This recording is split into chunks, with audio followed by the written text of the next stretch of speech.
Welcome to WebStarburst. In this video, I will show you how to fix live server not working in VSCode issue.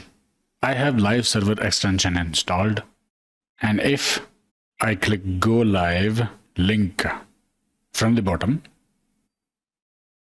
I see this page. It says page took too long to respond. Error, connection timed out.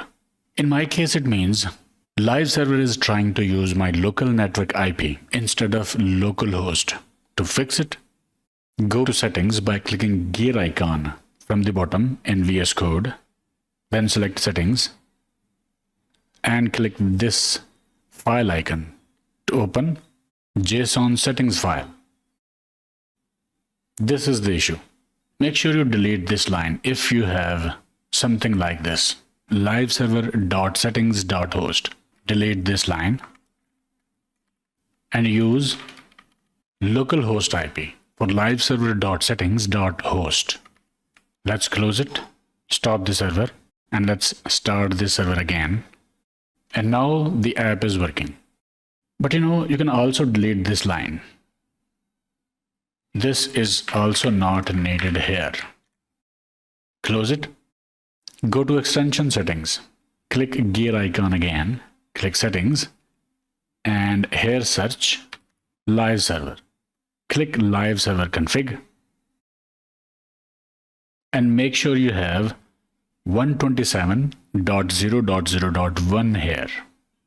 This is host setting. This is default. Close it. Stop the server. Let's start the server again. And the app is working fine. So my issue is resolved, but there are other common issues as well.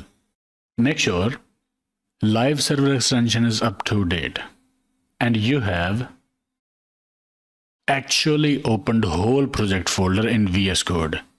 To do that, click File and then select Add Folder to Workspace. Point to the project folder. Open whole folder, project folder, not a single file. Live server works with project folder. Also, if you have opened multiple projects, for example, let's add another folder to the workspace. Now we have two projects. Open project is this one. Make sure the project index file is opened and then click go live. Then it will ask which project to run. I'll select app and then app will run. So these are common issues to resolve if you want live server to work properly with VS Code. Okay, I hope it helped. Like, share, subscribe, and I will see you in the next one.